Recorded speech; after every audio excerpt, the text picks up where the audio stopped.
tape. I am taping this. I was almost crying. Okay, now we're back.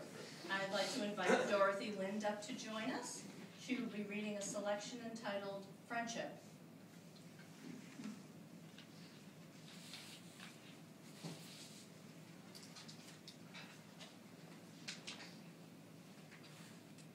It is often said that it is love makes the world go round.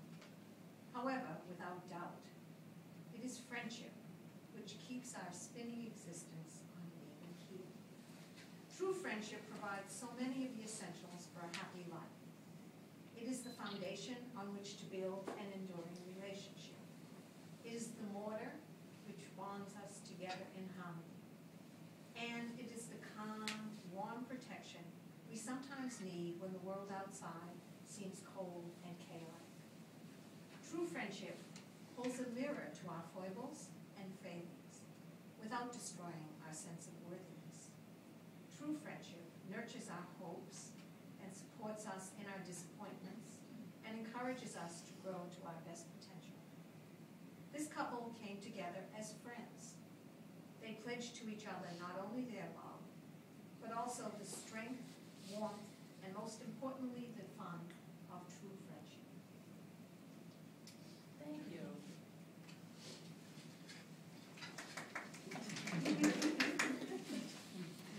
If there are any here now who can show just cause that these people should not be joined into the bonds of marriage, let them speak now or keep their silence for all time. Today we will be performing a very meaningful ritual. Hand fastening is an ancient commitment ceremony. It is the predecessor to the modern wedding ceremony. The ritual itself usually includes a binding together of the hands of the couple with a ritual cord of some kind, hence the name, which means hand fastening. It is also the origin of the slang phrase to tie the knot. Hand fastening is a symbolic ceremony to honor a couple's desire for commitment to each other, to acknowledge that their lives and their fates are now bound together.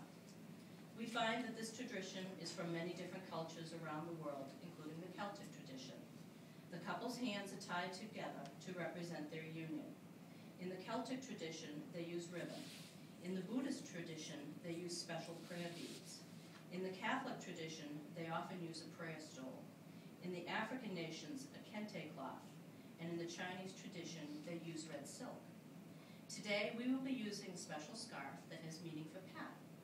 Pat, would you like to explain where this scarf is from and why it's important to you as I tie your hands? It's a memento from my last trip to China. So, From what? to China. Oh. I brought it back from Shanghai, actually. Paul, Pat, Left. yeah, that's fine. This was, yeah. You want you to be comfortable.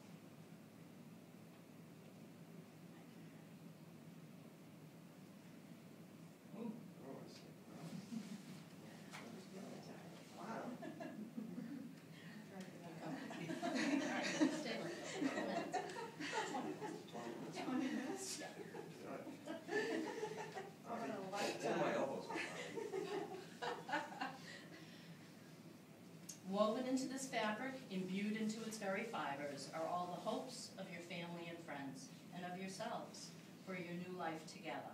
With the fastening of this knot do I tie all the desires, dreams, love, and happiness wished here in this place to your lives for as long as love shall last. In the joining of hands and the fashioning of a knot, so are your lives now bound one to another.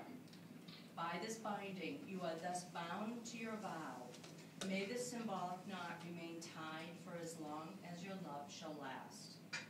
Paul, will you have this woman to be your wife, to live together in marriage? Will you love her, comfort her, honor and keep her in sickness and in health for as long as you live? I will. These things you have promised to Pat. May you ever be mindful and strive to keep the vows you have spoken. And so this bond is made. Pat, will you have this man to be your husband, to live together in marriage? Will you love him, comfort him, honor and keep him in sickness and in health, for as long as you both shall love him. These things you have promised to Paul. May you ever be mindful and strive to keep the vows you have spoken. And so this bond is made.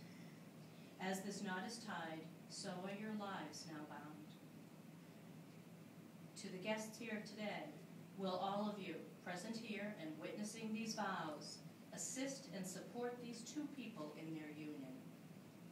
We will. No. Excellent. I said we will. I was more worried about the first question.